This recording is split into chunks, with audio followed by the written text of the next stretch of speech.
Assalamualaikum warahmatullahi wabarakatuh. Innal hamdalillah nahmaduhu wa nasta'inuhu wa nastaghfiruhu wa na'udzubillahi min syururi anfusina wa min sayyiati a'malina. May yahdihillahu fala mudhillalah wa may yudhlilhu fala hadiyalah. Asyhadu alla ilaha illallah wa asyhadu anna Muhammadan abduhu wa rasuluh. La nabiyya wa rasula ba'da. Yang pertama dan yang paling utama, marilah kita panjatkan puji dan syukur atas kehadiran Allah Subhanahu wa taala karena atas berkat, rahmat, dan karunia-Nya kita dapat melaksanakan presentasi pada hari ini. Salawat bertambahkan salam tak juga lupa kita curahkan kepada suri tauladan kita, Nabi besar kita, Nabi Muhammad Shallallahu Alaihi Wasallam.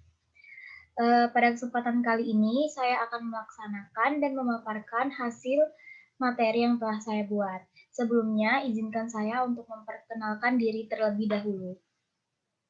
Nama saya Audrey Adelia Yuninda dengan NIM 062030501325 dari kelas 2 AD dengan dosen pengampu mata kuliah akuntansi keuangan menengah yaitu Bapak Jovan Febriantoko, SEAK MACC CA. Nah, pada kesempatan kali ini saya akan membahas bab 8 yaitu penilaian persediaan pendekatan berbasis biaya. Pokok pembahasan di sini yaitu ada 4. Yang pertama, isu-isu persediaan, diantaranya klasifikasi, arus biaya, kontrol, penilaian dasar persediaan. Yang kedua, yaitu barang fisik yang termasuk dalam persediaan. Diantaranya, barang dalam proses, barang konsinyasi, perjanjian penjualan khusus, dan kesalahan persediaan. Pokok pembahasan yang ketiga yaitu biaya yang termasuk dalam persediaan, di antaranya biaya produk, biaya periode, dan diskon pembelian.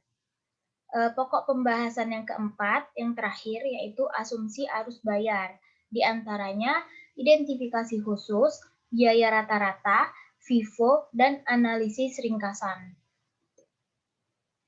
Sebelum itu, saya akan menjelaskan pengertian persediaan. Apa itu pengertian persediaan?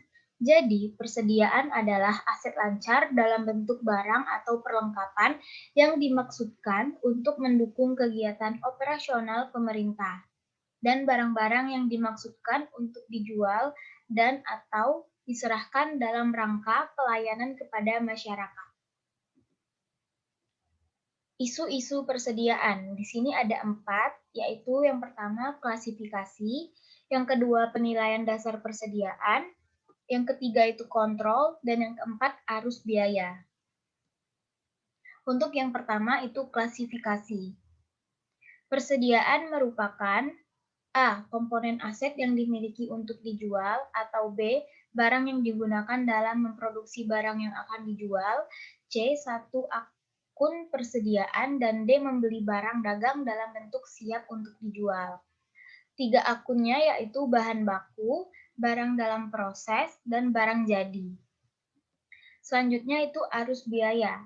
Arus biaya persediaan adalah kebijaksanaan pengukuran yang digunakan sebagai media kontrak antara economic agent yang berkaitan dengan persediaan yang mempengaruhi laporan keuangan, di mana pemilihan metode arus biaya yang persediaan harus mempertimbangkan nilai-nilai yang dapat mendukung nilai perusahaan yang disesuaikan dengan karakteristik perusahaan. Di sini terdapat gambar bagan, dan selanjutnya itu perusahaan menggunakan satu dari 2 jenis sistem untuk menjaga catatan persediaan, di antaranya sistem perpetual dan atau sistem periodik maksud saya. Selanjutnya itu kontrol persediaan. Semua perusahaan perlu melakukan verifikasi berkala atas catatan persediaan berdasarkan jumlah, berat, atau pengukuran aktual dengan membandingkan jumlah yang dihitung dan catatan persediaan rinci. Perusahaan harus melakukan perhitungan fisik persediaan mendekati akhir tahun fiskal mereka untuk melaporkan jumlah persediaan dalam laporan akuntansi tahunannya dengan benar. Metode pengendalian persediaan ada 2, yaitu continuous review method dan yang kedua periodic review method. Selanjutnya itu penilaian dasar. Nah, perusahaan harus mengalokasikan biaya semua barang yang tersedia untuk dijual atau digunakan antara barang-barang yang dijual atau digunakan dan barang yang masih di tangan. Penilaian membutuhkan penentuan. Nah, di sini ada tiga. Yang pertama itu barang fisik atau barang yang tersedia, barang dalam proses, barang konsinyasi, perjanjian penjualan khusus. Yang kedua, biaya yang dimasukkan atau biaya produk versus biaya periode. Yang ketiga itu asumsi arus biaya atau identifikasi khusus, biaya rata-rata, FIFO, retail, dan lain-lain. Selanjutnya itu barang fisik yang termasuk dalam persediaan. Nah, di sini ada 4. Yang pertama barang dalam proses, yang kedua barang konsinyasi, yang ketiga perjanjian penjualan khusus, dan yang terakhir kesalahan persediaan. Di sini saya akan membahas tentang barang dalam proses terlebih dahulu. Barang dalam proses adalah barang yang sedang dikerjakan atau diproses, tetapi pada tanggal neraca barang-barang tersebut belum diselesaikan atau dikerjakan. Untuk dapat dijual masih memerlukan pengerjaan yang lebih lanjut, misalnya dalam perusahaan pembuatan paving block. Nah, yang kedua itu barang konsinyasi. Apa itu barang konsinyasi?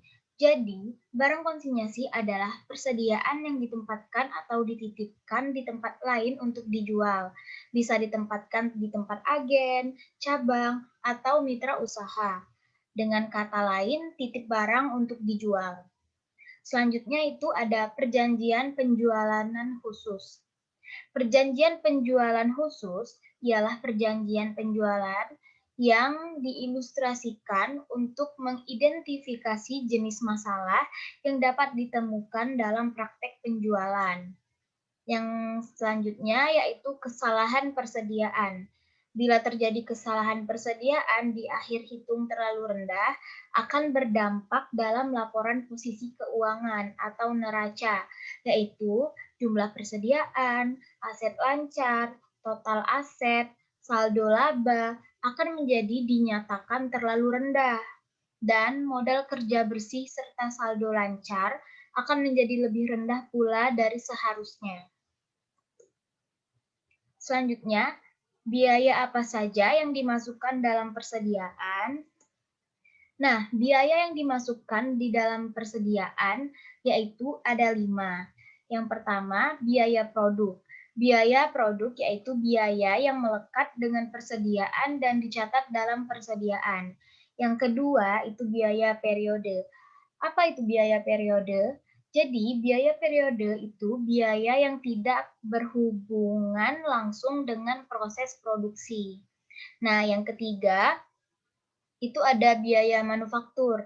Biaya manufaktur itu adalah biaya overhead manufaktur meliputi beban dan tenaga kerja tidak langsung serta pos-pos.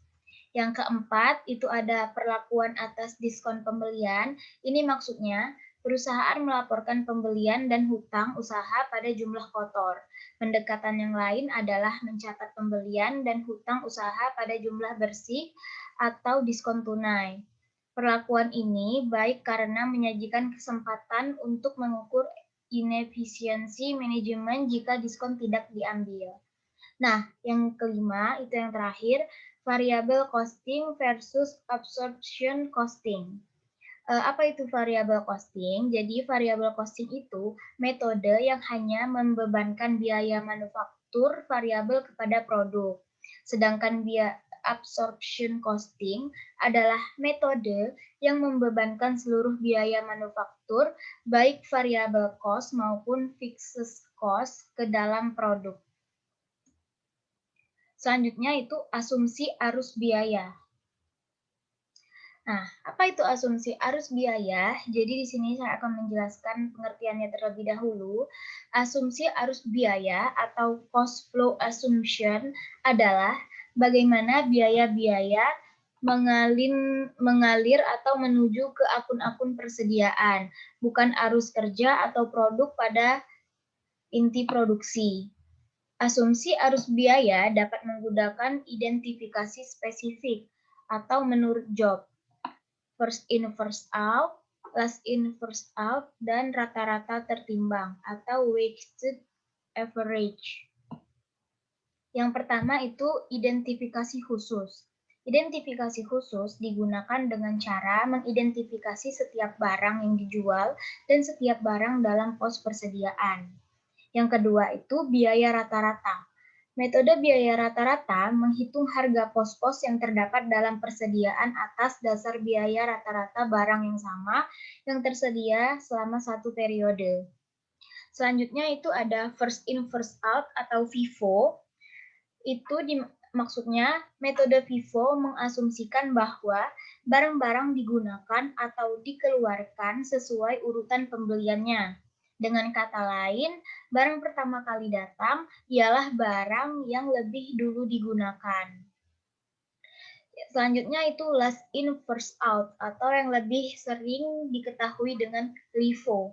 LIFO adalah metode LIFO menandingkan biaya dari barang-barang yang paling akhir dibeli terhadap pendapatan. Jika yang digunakan adalah persediaan periodik, maka akan diasumsikan bahwa dari total kuantitas yang terjual atau dikeluarkan selama 1 bulan berasal dari pembelian paling akhir. Mungkin itu saja yang dapat saya sampaikan. Lebih dan kurangnya saya meminta maaf. Kepada Allah saya mohon ampun. Wabillahi taufik wal hidayah. Wassalamualaikum warahmatullahi wabarakatuh. Terima kasih.